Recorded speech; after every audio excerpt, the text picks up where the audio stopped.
Okay, quickly, we'll first of all go through this handout. Did everybody get one that needed one? So lectures are obviously here. I have an office in Riverside, although I will be setting up office hours probably somewhere in this building after the Tuesday and Thursday classes.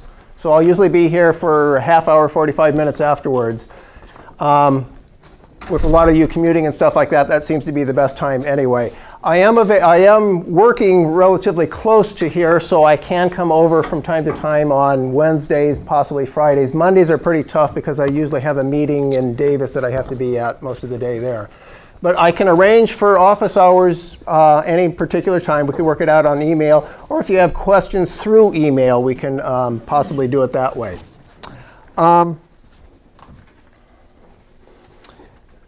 Well, prerequisites and that sort of thing. The textbook, what we're going to be using is electronic textbook. We tried this last spring and worked out some of the bugs, but we have that pretty well down. The problem is the book itself is like $270. Not cheap. If you want it, there are some people that got it because they plan on being real engineers and they like it as a reference material.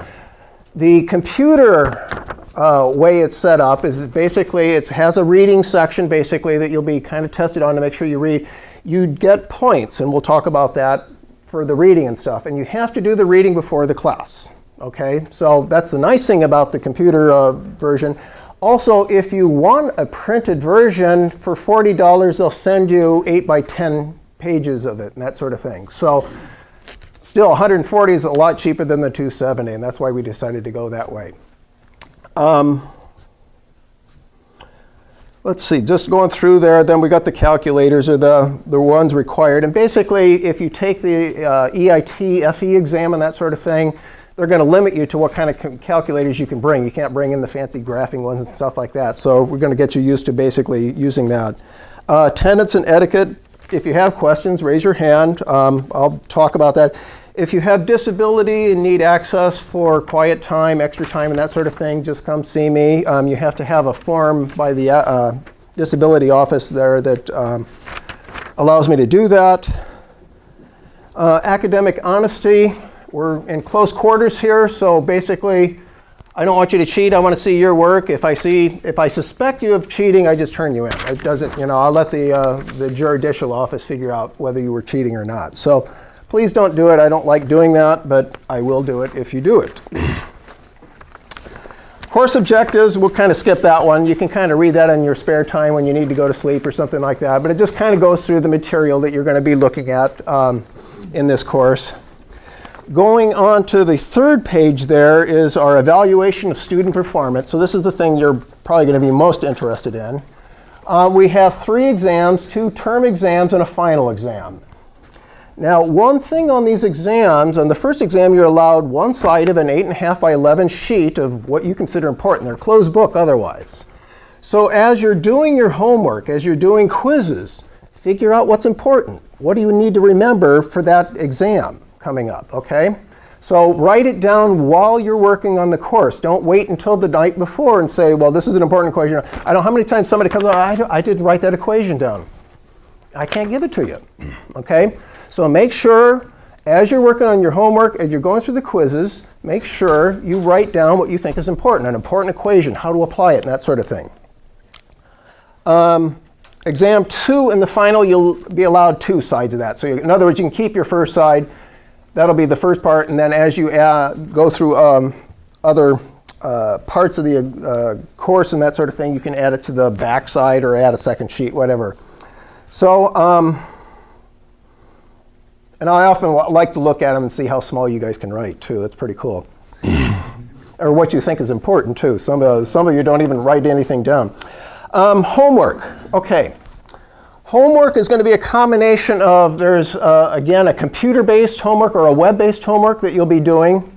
So those will be electronic versions. It'll allow you to retry it a number of times and that sort of thing. But again, the homework will be due before the lecture by 4 p.m. It shuts off at that point in time, and then you don't get credit past that point.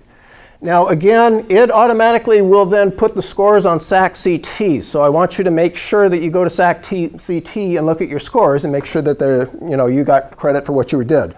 I've had a number of students after the final say, geez, you know, I thought I got 10 points here. After the final, I can't do anything, basically. It takes an act of God, basically, to get anything changed after the final.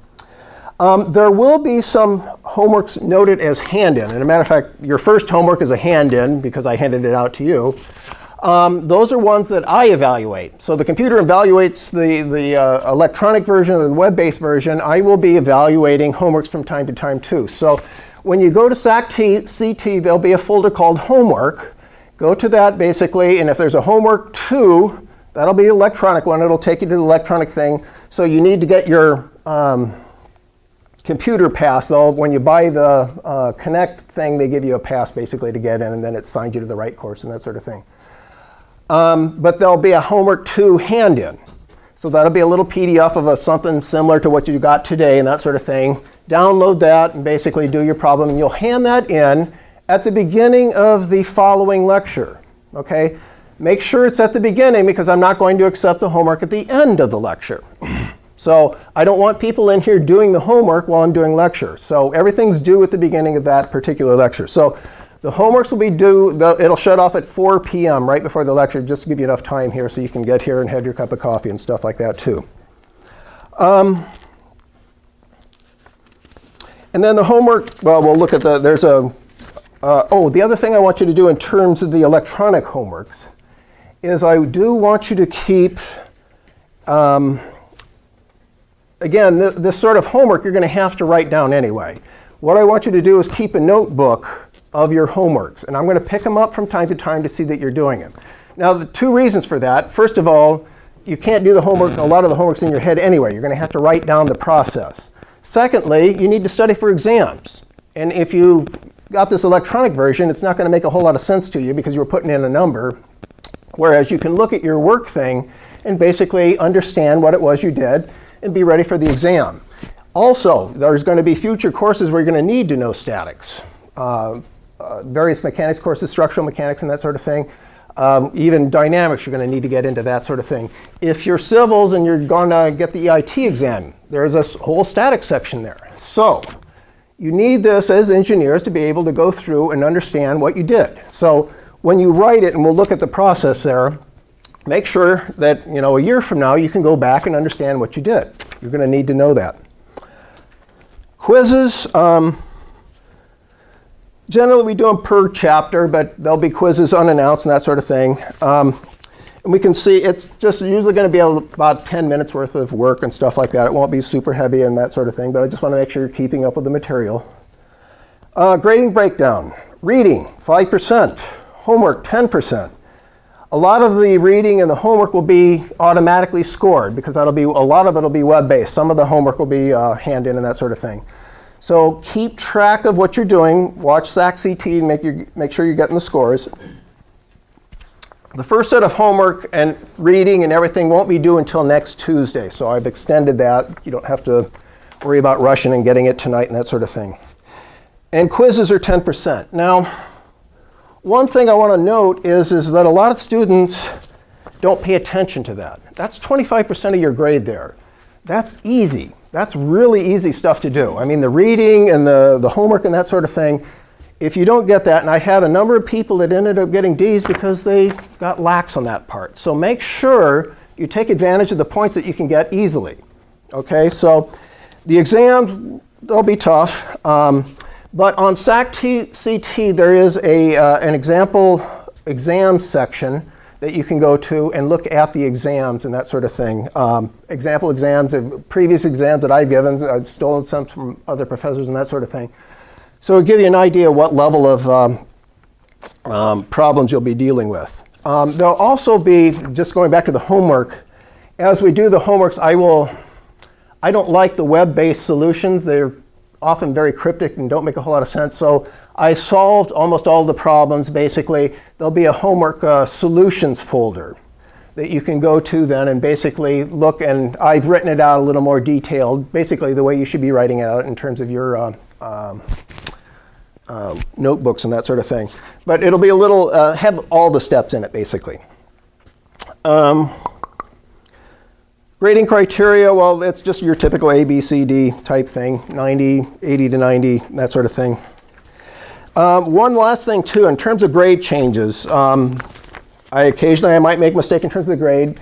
As professional engineers, the way we converse with each other is we don't hand them the paper and say, you did this wrong. Or look, this is wrong.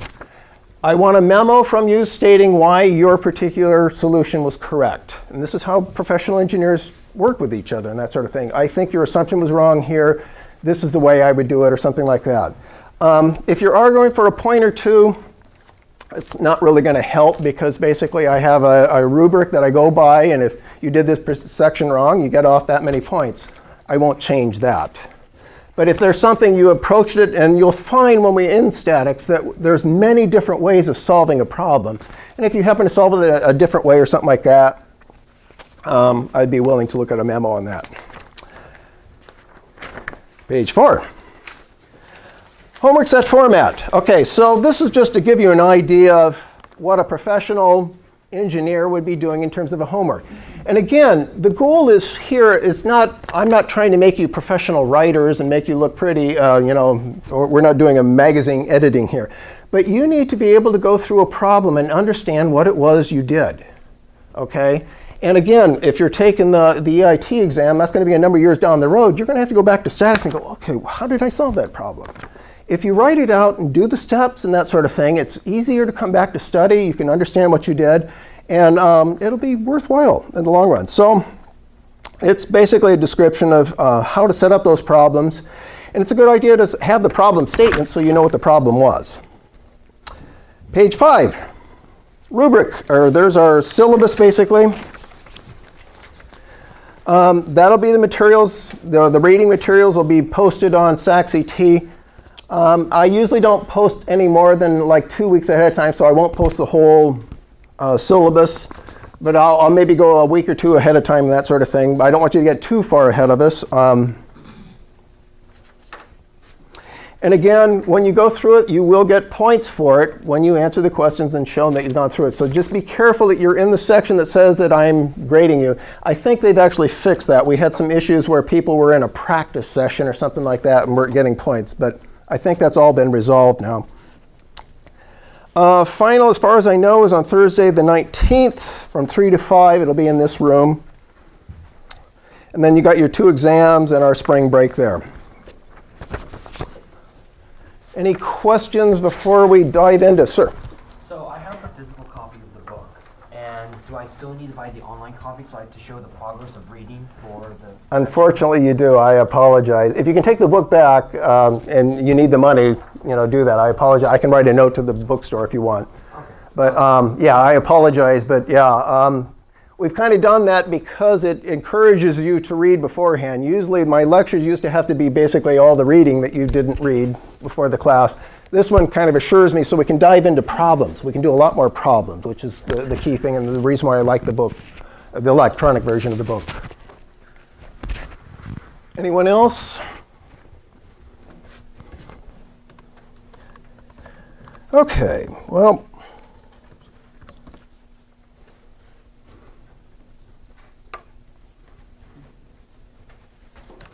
We're going to wake this up.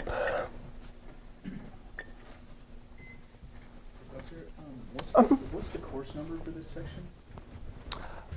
It's an engineering 30, and what's Like the 5-digit code after it?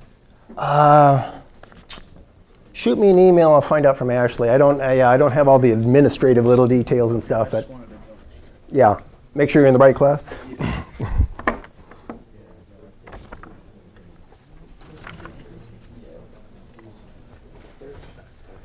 Okay, why is my screen not down?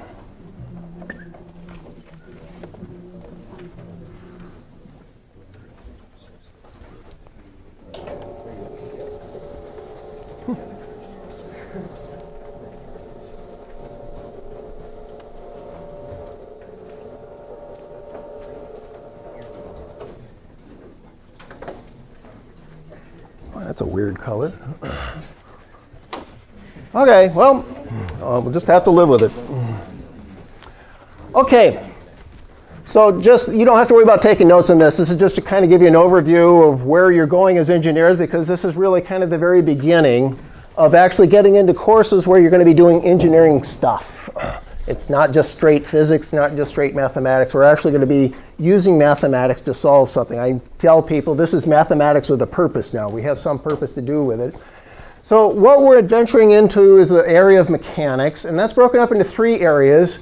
Rigid bodies are relatively rigid, as you think. Bodies that then deform, which will be your mechanics and materials type stuff, and then fluids, which will be hydraulics and that sort of thing.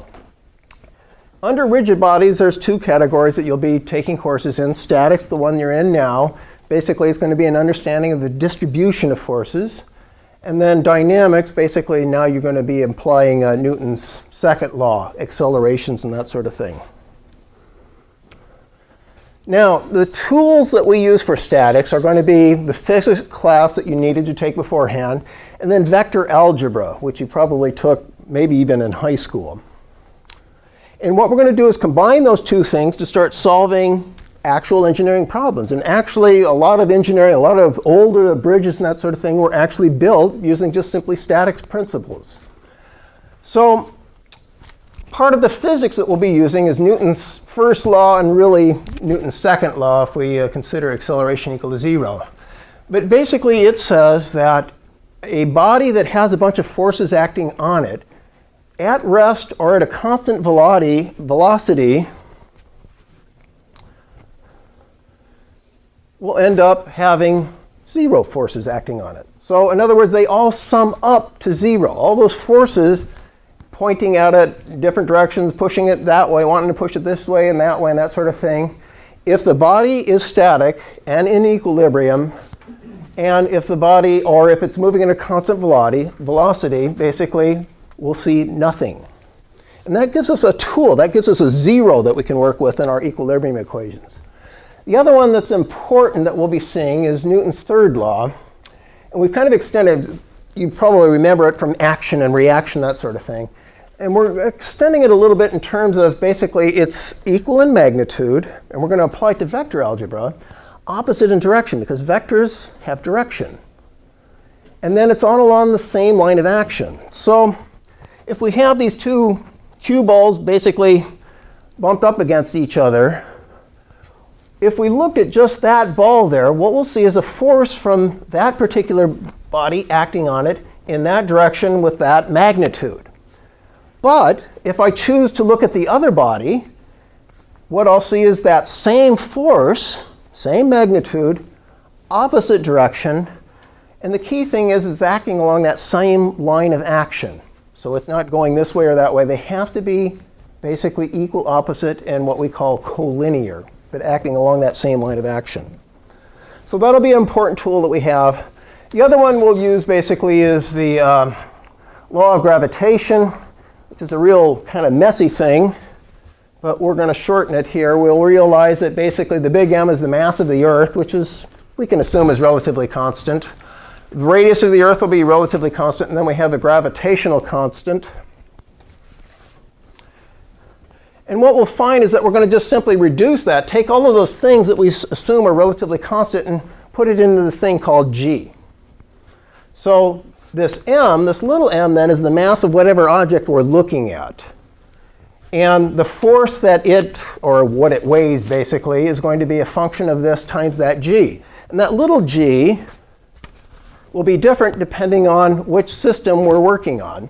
So it's like that combination there. But if we're working on the SI system, basically, it's going to be 9.81 meters per second squared, or 32.2 feet per second squared. Now, one thing you'll note here, this is really Newton's second law, right? F equal ma, because these g's basically are acceleration to gravity. So those are accelerations. They're in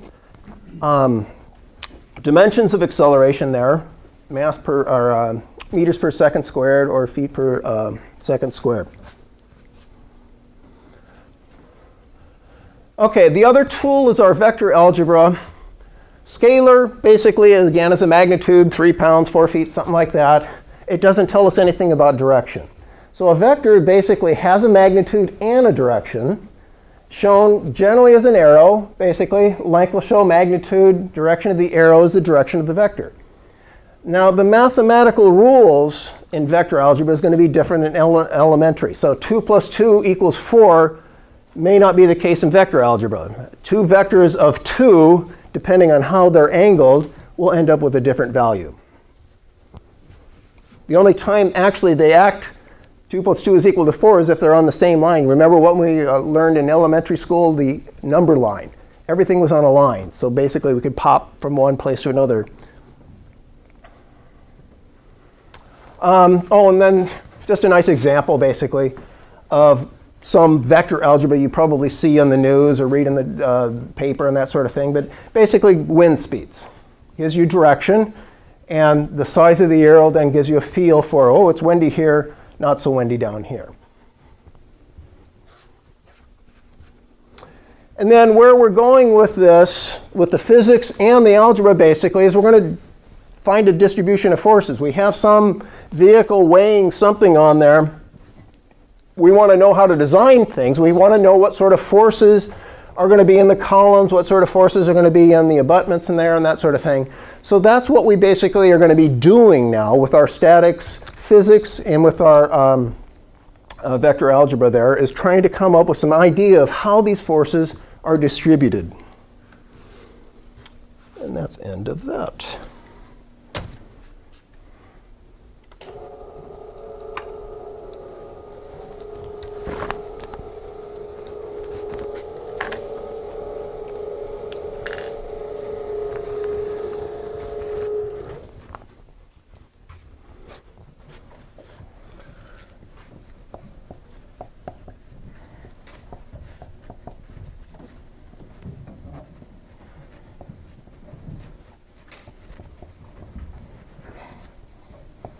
Okay, so we'll just talk a little bit about the various systems, because what we're going to be doing is going between English and SI. You're going to find, especially if you go to Europe and other countries, they use a lot of SI. We're using a lot more SI here in the United States, but they're still using the English system too. Okay.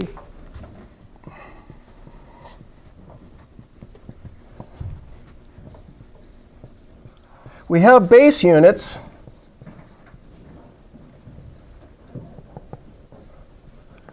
And the base units basically are going to be mass with the SI system. So we're going to be dealing with things like kilograms, grams, megagrams, that sort of thing. We're going to be given that in terms of a base unit.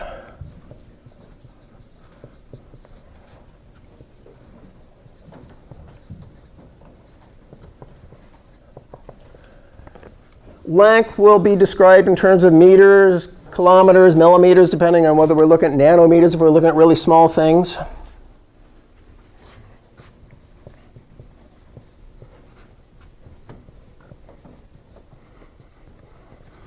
And then time will be our typical seconds, minutes, hours, if you want to go that way.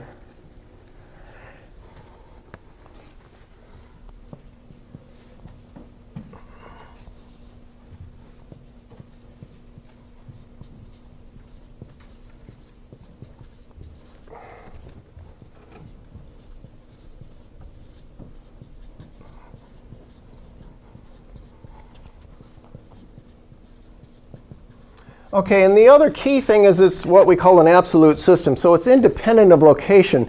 And what I mean by independent of location is it's independent of gravity. So you'll see in terms of especially space stations and that sort of thing and satellites, they'll use the SI system because basically you don't have the effect of gravity to worry about there. You're worried more about centrifugal forces and that sort of thing. So it's what we call an absolute system.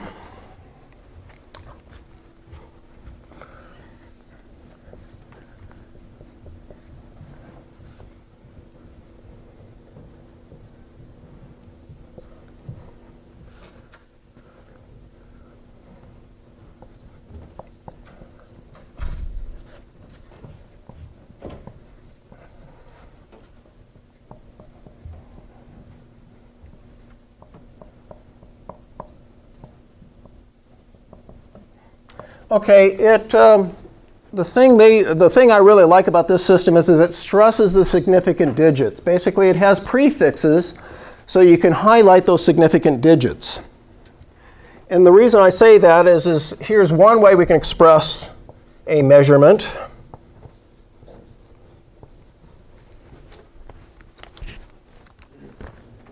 And the messy thing about that is then, when you start getting to really small things, you got lots of zeros there. And it's kind of hard to go, oh, how many zeros do I have? So what they like to do is then put a prefix, use the milli prefix, which is 10 to the minus 3. And now what I'm doing is highlighting those significant digits, 1.23. And we generally like to have a number on this side of the decimal point. You'll see most SI folks are very strict about that. Another way you could express it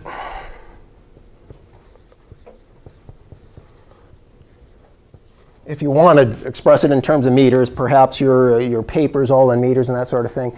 But the key thing is just highlighting those significant digits, making sure that you're not burying them with a bunch of zeros out in front.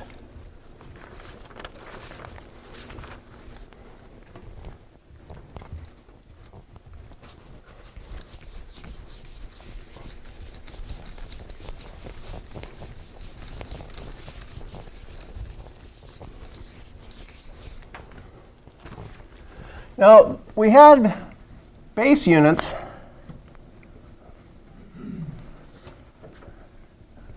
And there's other units we'll be using that are what we call derived units. Basically, they're a combination of those units, of the base units. And the main one, of course, that we're interested in, because we are doing statics, is force. Usually expressed as a Newton, kilonewton, millinewton, depending on what we're doing there.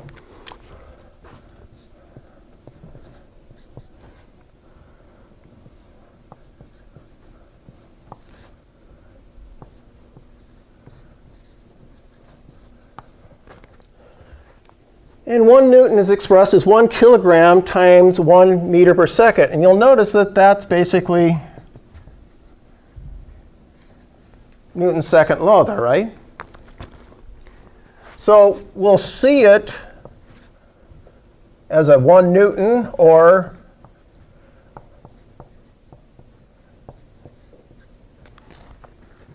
if we put it that way, a kilogram times meters per second squared.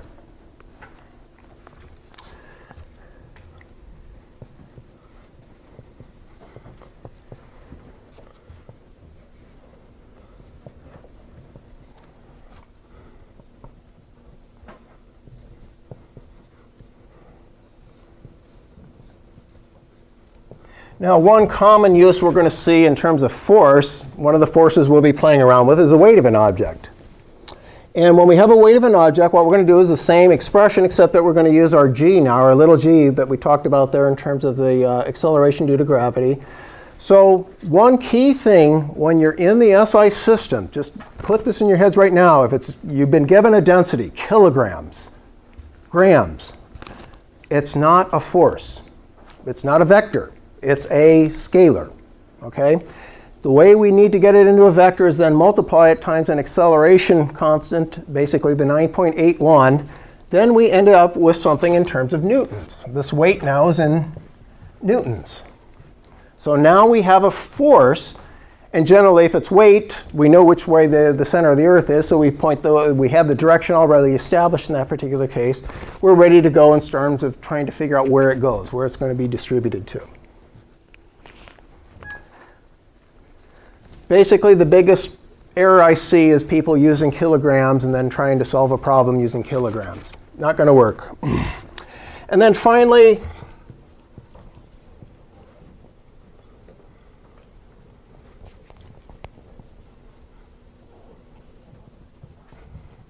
another derived unit is going to be area and volume for that matter too, basically. So these are just going to be simply things that are combined out of that.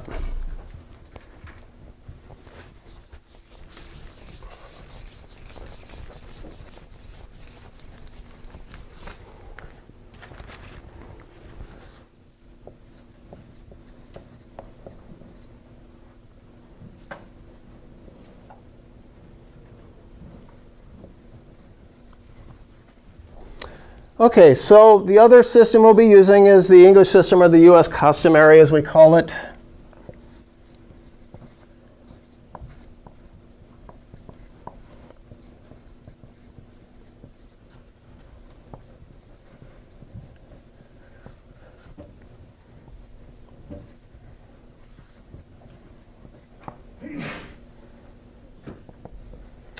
Okay, its base unit is force. And a matter of fact, we see weight all the time basically used there. So its main, instead of density and that sort of thing, it's going to be using force. Pounds, kits are basically pounds to the 10 to the third.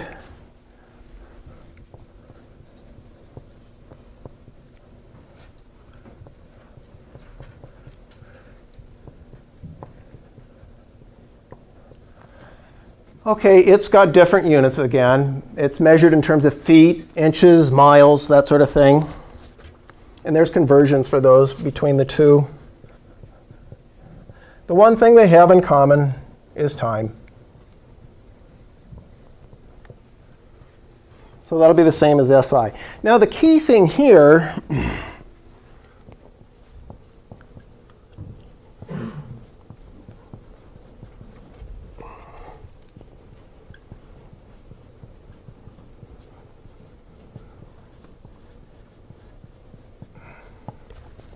it's a function of gravity.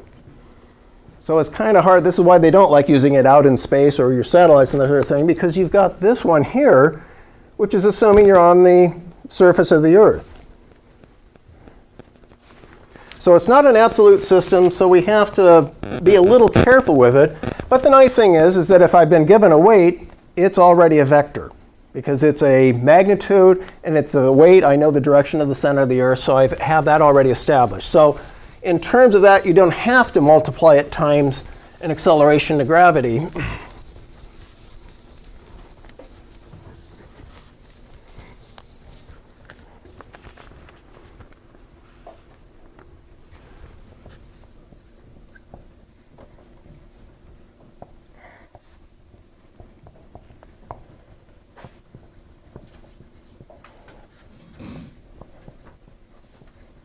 And then the derived units, actually, weirdly enough, is what we call mass. And they have it in terms of units of slugs. And the way that equation looks, going back to our Newton,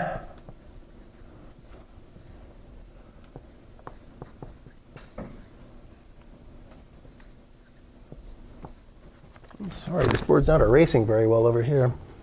It's going to be 1 pound is equal to 1 slug times an acceleration of 1 foot per second. Or a slug basically is going to be pound seconds squared over feet. So that's, weirdly enough, the expression for a density in the US customary system.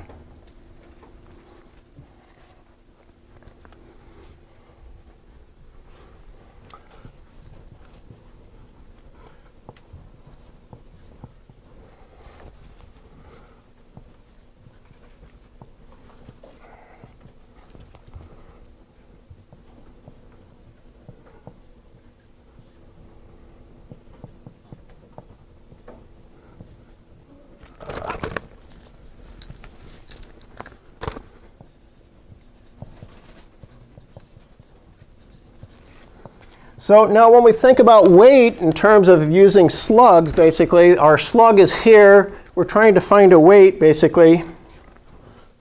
1 slug, if we look at all the cancellations here, basically, is going to be 32.2 pounds. So it's not quite as nice as the SI system there. We have to keep in track that a 1 slug is really 32.2 pounds. Not the most convenient of systems, but one in use for a long time.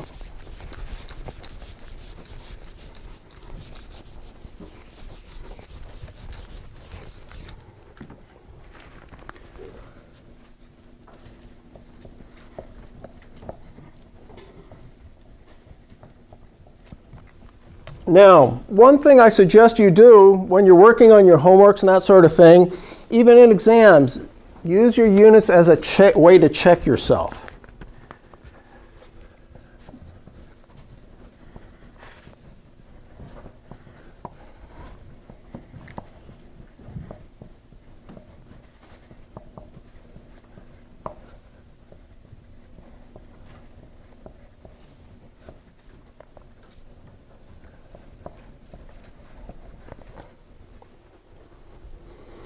Okay, so I suggest carrying, when you're doing your calculations, you're going to be doing multiplications, divisions, and that sort of thing. Carry the units along, because especially in the SI system, you might find yourself having millimeters divided by meters. Well, you got to remember to put that 10 to the 3 in there, that sort of thing. So you got to use it in terms of checking.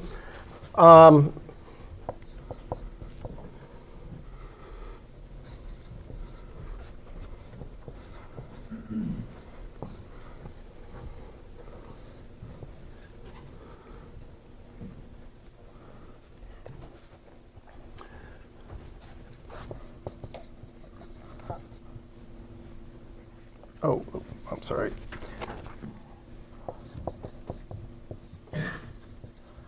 A lever calculation, you might have a torque here divided by a length here. Just make sure when you're going through, okay, that's meters divided by meters. Where you could run into issues is, if you have millimeters here and you have meters here, if you give me 15 newtons, that'll be wrong because you've lost that 10 to the 3 term there. So when you're doing your calculations, especially initially, just make sure you carry those units along so when you get done with it, you end up with the units you expect. If you're looking for a length and you get a force in it, something went wrong. And you can use that to make sure that you're actually calculating correctly. You might have applied the formula. Maybe you divided by the wrong thing or something like that. So carry those units along to make sure they end up with what you expect.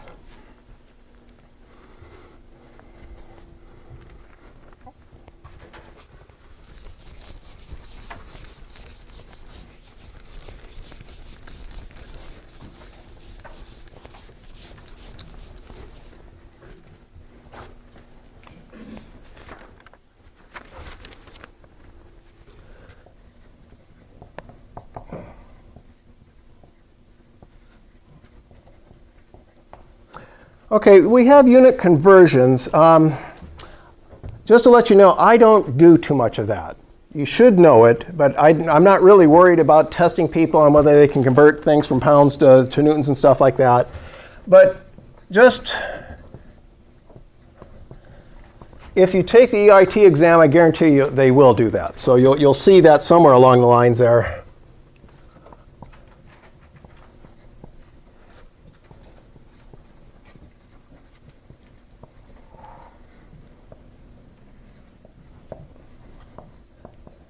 And like I said earlier, the biggest thing that people get confused on is when you've been given a mass, using that as a force, and then thinking weight is a mass and multiplying it times 9.81. I see that all the time. That's not the way. So if it's SI, you've been given a mass, you multiply times the acceleration to come up with gravity. If you've been given the US system, you've already got it in terms of force. But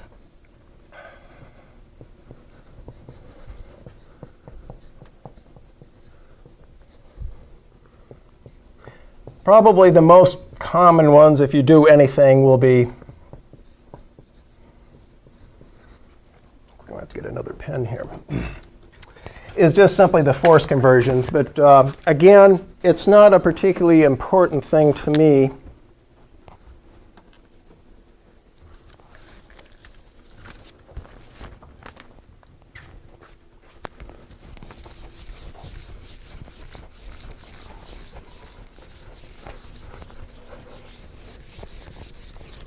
Now, where it was important with the Mars Climate Observer that basically crashed into Mars because they were feeding it US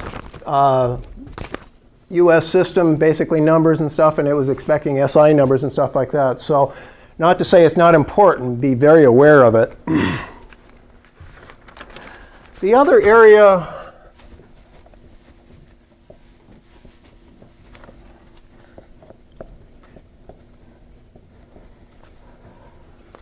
is in terms of numerical accuracy.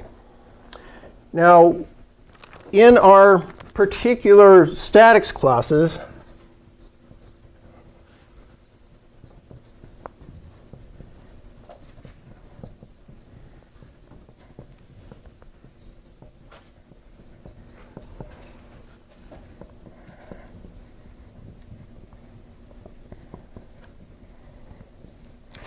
Okay, what we'll find is that our calculators give us a lot of numbers.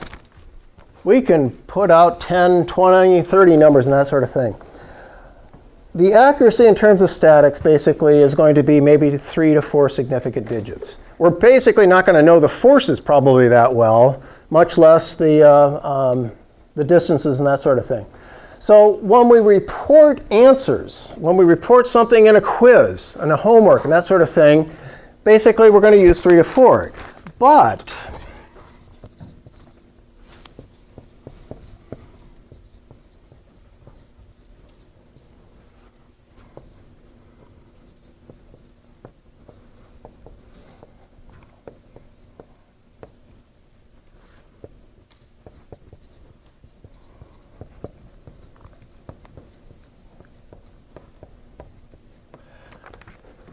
sig dig is significant digits, basically. When we do calculations, and what I mean interior calculations, we'll look at our last page of our handout here, is an example, basically, of accuracy in calculations. And the reason I stress this is, again, in terms of statics, we may not know our loadings any more than 3 or 4 significant digits, but we are responsible for our calculations to be as accurate as possible. So on the very last page there, we talk about accuracy, and what we have is a calculation here that's a very, and the top one there, not much to note there. It's basically a cosine calculation. Now, another way of expressing a cosine calculation is the half angle expression there with a tangent. So when we look at that bottom table there, there's going to be an expression that what we call have a lot of interior calculations. So what I mean by the interior calculations are those numbers in the middle there, the things that we use to calculate. And when you think about what a calculator or a computer does, any of you that have any sort of computing experience, when you do a multiplication or division, an addition, it takes your digits and it doubles it, right? It takes your word value of 32 and goes to 64, 16 to 32, does the calculation, truncates and comes back to, gives you the answer in terms of 16. So that's what we're saying, is that we're going to, those interior calculations, when you do a multiplication, when you do a division, that sort of thing, you basically need to carry those extra digits. I will take off points if you don't do that. If you do it, and as you can see there, just looking there, using 2 digits there, what we'll see is about a 2.2% error. And basically on the web-based one, 2.2% error may give you a wrong answer. You might have it wrong. It will come back. There's a certain level. I think it's at 2 or 3%. Now if we add and just go to 3 digits there, notice we've dropped it down to 0.2% error. If we go to 4 digits, we look really nice. So that's why I say add the more. But so when I see an answer, I don't want to see any more than 3, 4, maybe 5 if it's a 0.125 or something like that. You know, if it's a 2.5 or a 7.5 or something like that, I'll be okay with that. But if you don't use those extra digits on the interior calculations, and you know, when we get towards the end of the class, you're going to have a whole page sometimes of calculations to come up with something. If I don't see those extra digits there, I'm going to be taking off points there, because basically you're creating error that you can prevent. This is the error that we can prevent. We can't necessarily get the weight right if they didn't give us the weight correctly and that sort of thing. But in terms of our calculations, we should be able to calculate what we have there. Is it really after 6? No. Oh, OK. Jeez. I'm going to say I didn't think I talked that long. OK.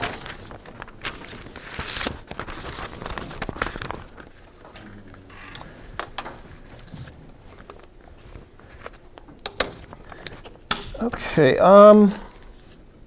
Let's see. We'll just get a little bit started here into the next lecture, and then maybe let you go home a little early today to get yourself squared away and all. Any questions before we go on in terms of the beginning of what we're doing here?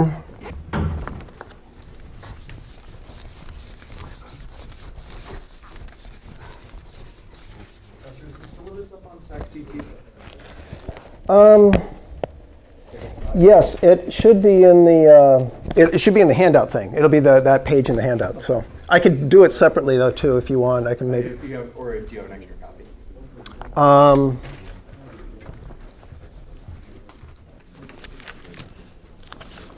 Yes. Sir. Do you need to take attendance to see who's here and who's not? No, I don't take attendance. So if you're here or you're not here, then you're missing out. But it's not something I do. I will from time to time. I have to take attendance basically to do a polling of the class and stuff like that. Report to the office and that sort of thing. But there's no grade value in terms of you being here. I encourage it because I answer questions and that sort of thing. But you know, it's up to you. You've got to pass this class to go on, ma'am. What about those on the wait list then? If there are any spots for them to Check with Ashley first. I need her to check because I don't know whether you've done prerequisites and all that sort of stuff. So she's going to check that and get back to me, and then in terms of who's dropped and that sort of thing, and then try to fit it in.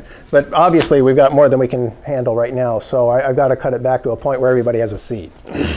So, but yes, if you're on the wait list, please check with Ashley, and we'll see what we can do about getting you in. Any other questions? Okay, so.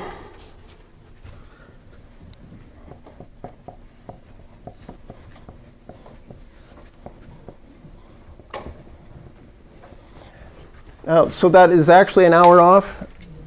It's 15 after 5. Yeah. I just want to make sure I'm not holding you guys up too late. I know you're just all hanging on every word here, but okay, so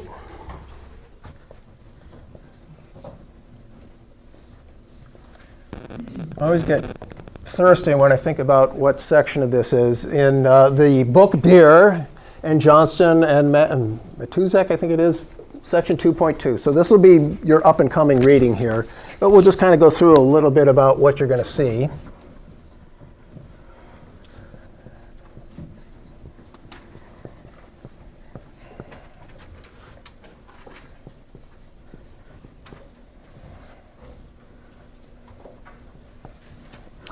Okay, so a definition of force, what we're going to see is it has a magnitude.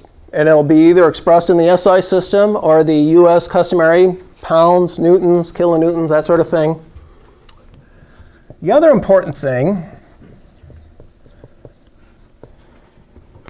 it has a direction.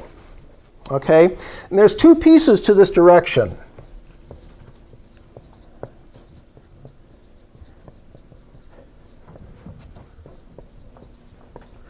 There's what we call the line of action. Okay? And I will be shortening that with my, so I'm not trying to teach a Hawaiian or anything, but it'll be LOA. So that means line of action. And what that, oops. My way cool colors here now, is that we'll have some sort of established coordinate system. And generally, that'll be something we'll establish, although when you're looking at exams, just make sure there's an X, Y, and Z. If there isn't an X, Y, and Z, then you'll have to set up your own exam, coordinate system. Most exams in terms of EITs and that sort of thing will give you an X, Y coordinate system. Make sure you stick to that particular system.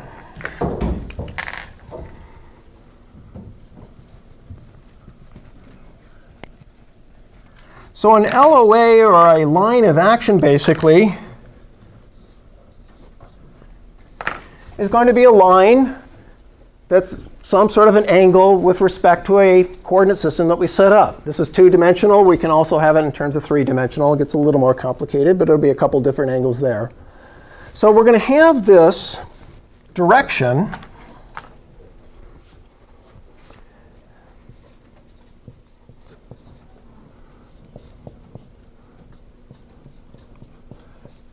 and the thing that's missing here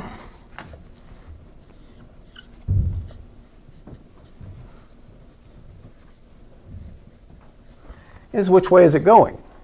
And that's going to be the sense.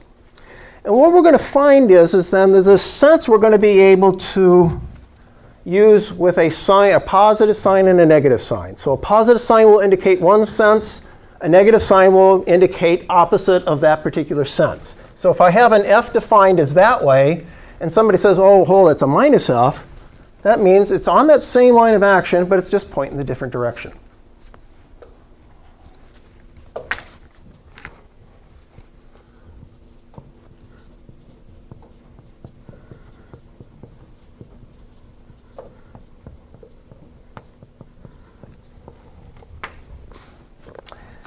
And then in terms of where that line of action is, it's got to be anchored to something. So we might have a body or something like that where that particular line of action is anchored by someone. So we're going to create this coordinate system, and then we're going to anchor it to something on the body. So if it says that it's pointing to that particular point in the body there, then it will be on that. We can define our coordinate system there, and then we can set up angles and everything from there.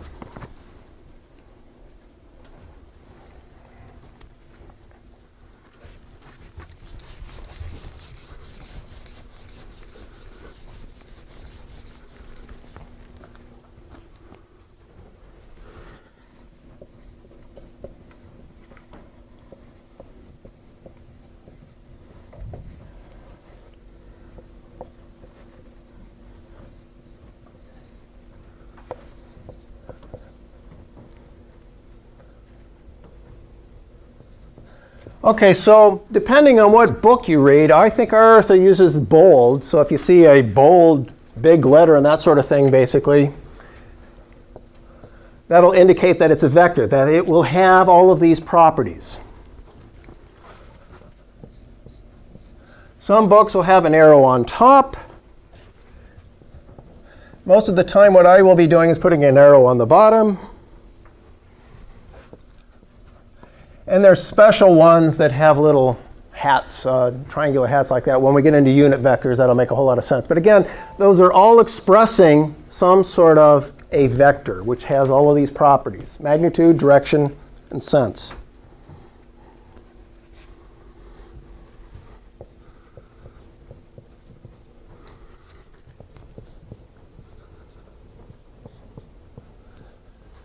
Scalars generally are expressed not bold and regular type there, or a lot of times what we'll do to distinguish them, especially on the board and stuff, a lot of times I'll be putting absolute value signs on either side of it, which just says it's a scalar. It's a magnitude. It's a pounds, newtons, that sort of thing. No direction, no point of action, none of that sort of thing.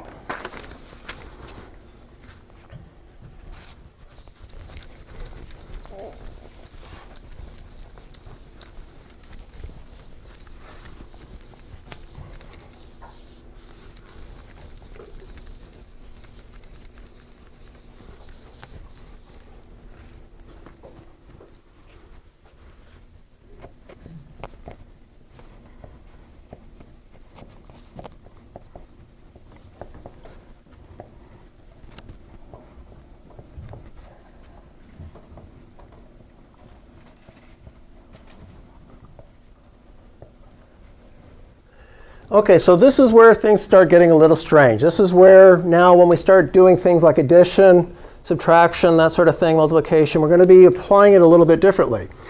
And one way to visualize this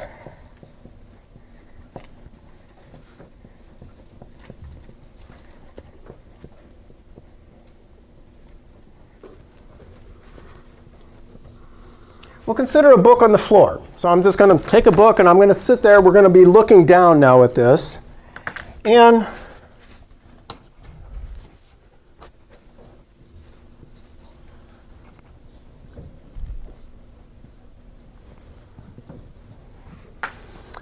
I'm going to set it up like this. So I'm going to set up a coordinate system. Pick a coordinate, straight line this way, straight line that way. And what I'm going to think about is now I want to move this book. So I'm going to move it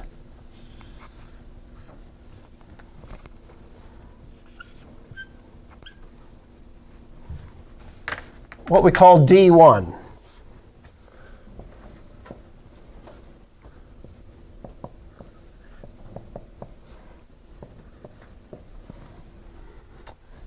So I'm going to move my book over 3 feet. And per my coordinate system, it's going to be at 0 degrees. So it's just basically be moving along the x-axis there. The next thing I'm going to do is then move it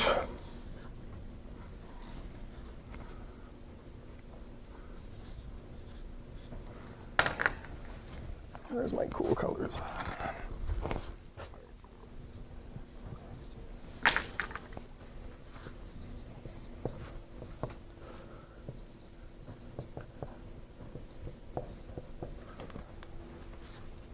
So So I'm going to now move it from that position now 45 degrees, but I'm going to move it 2 feet at that 45 degrees.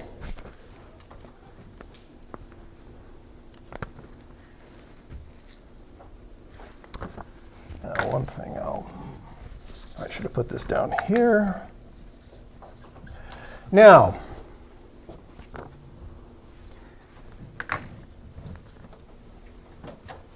let's see, where do I want to put this? We'll keep this up. I'm going to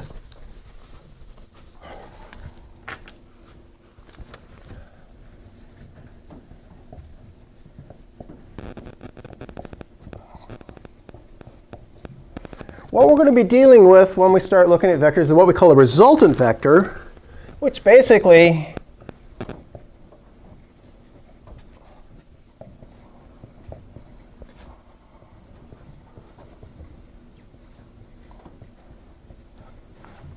it's going to be a vector that's going to get me to that same place.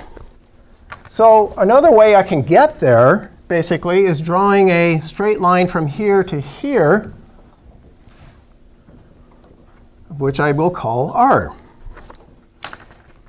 And then noting that that will create some sort of an angle that we'll call angle R.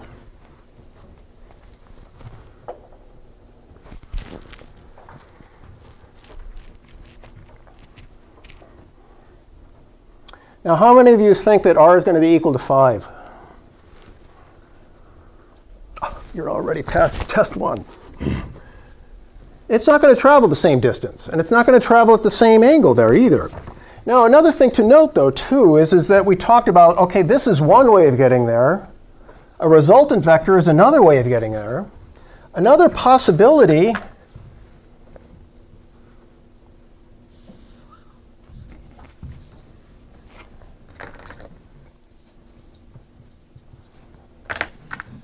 is doing things in reverse. And note, that'll get us to the same place. So what we see here is that crazy little thing called a parallelogram, basically. So basically, I can get there these 3 different ways there.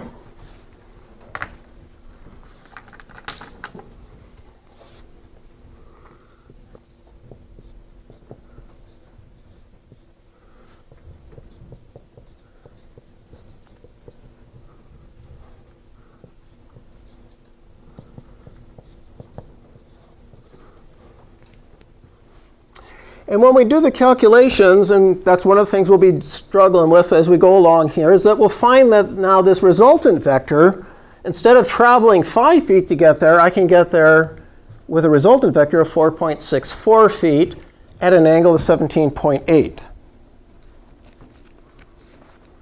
And what we're going to do is take advantage of the fact that we've got a parallelogram and we've got a little triangle on either side there that we're going to be able to play with.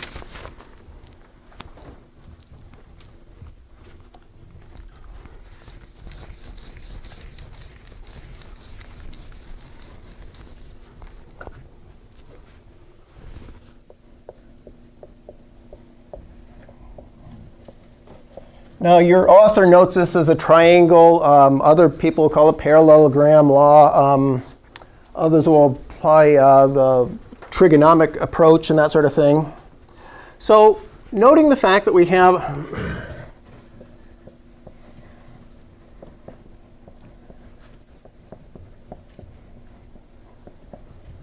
I can use either triangle, the bottom one or the top one, to do the calculations that I need there. So what we can look at is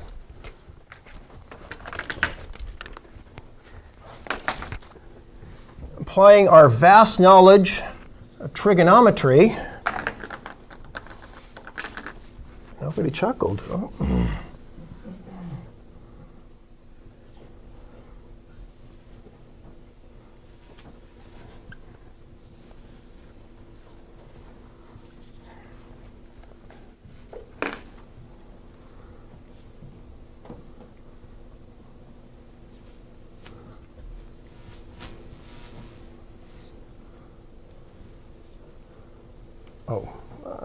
I need to go. OK, so what we have here is I just simply define the lengths with the scalar terms, right? So we've got B, A, and C here. And then the angles opposite of those are going to be designated with the small a, b, and c. So I have A here. The angle opposite of that is going to be this one. B here, the angle opposite will be little b there. And then finally C here, the angle there. It's important to keep track of those because what we're going to find is that we can apply a triangle law there.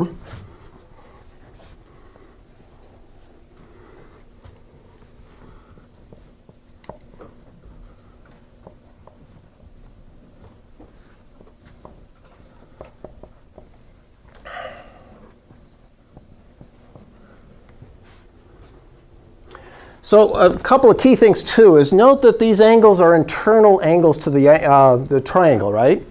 So B or C here is not measured with respect to, I don't have my X and Y up there. In this particular case, we'll see that C is an internal angle to that triangle, but it's not with respect to any of those things there. We can construct it from that, but it's internal to the triangle there. And what's the sum of the internal angles of a triangle? 180. OK, so we've got that tool.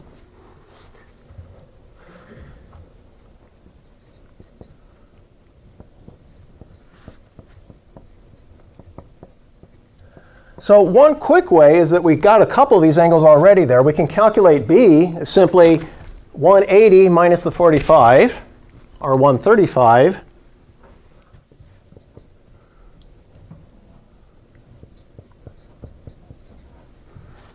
And then C is going to be 45 minus angle A there.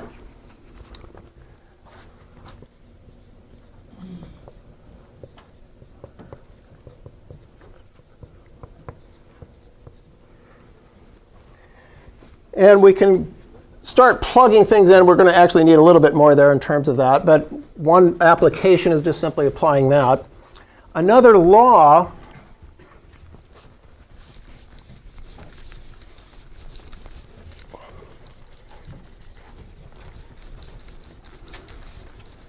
so that particular sum of internal angles isn't going to help us because we still haven't defined A.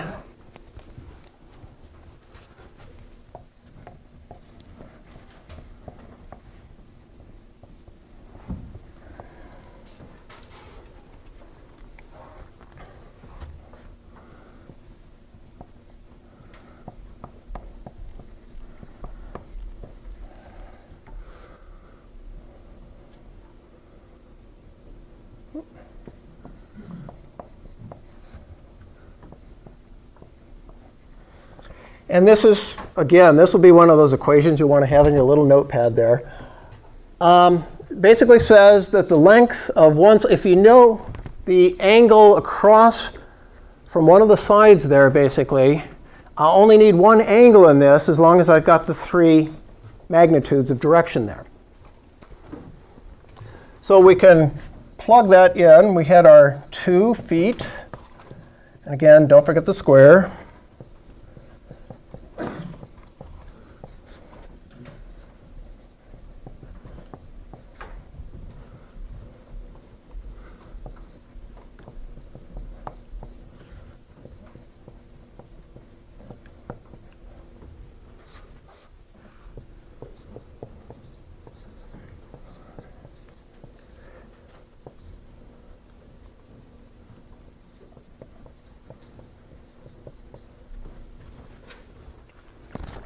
And we can just simply plug in we know the lengths of those sides there, or we know the lengths of the 2 sides, and we know the one angle.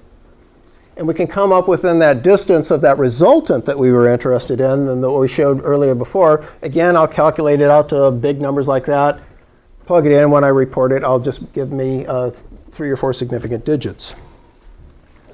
So that's one approach.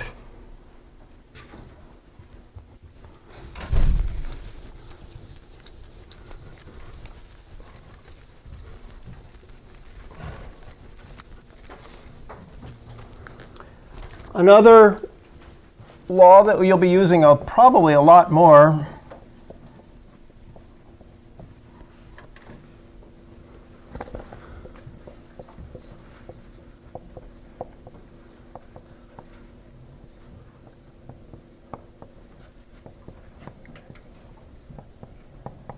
there's this nice relationship between the magnitudes and the angles across from them. Remember, A was across, big A was across from the angle little a, B was across from the angle little b there.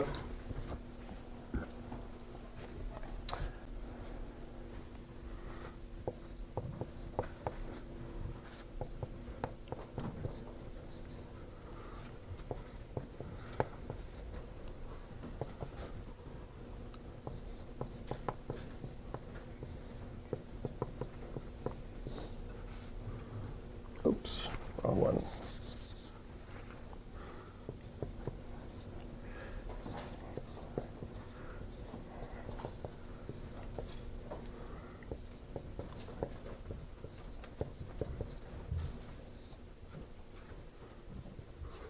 Okay, and again, this is when I talk about those interior calculations. Notice I reported that as 4.64.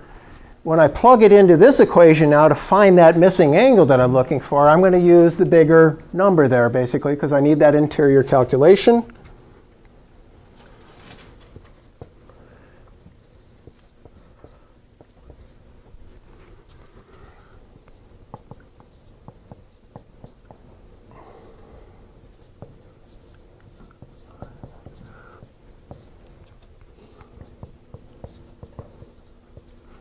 And then again, I keep that big number there and plug it in because I need to do the inverse sine of that. I want the angle. I don't necessarily want the sine of that. And we end up with 17.8.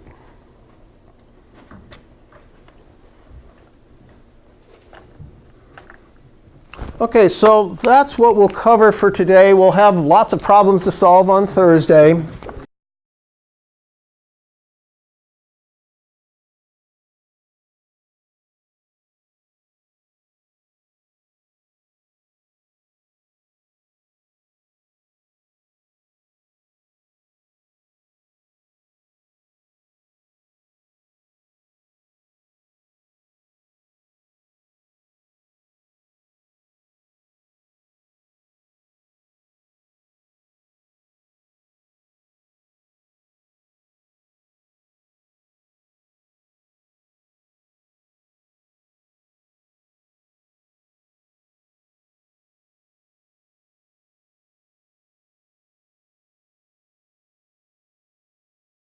I'll just come back and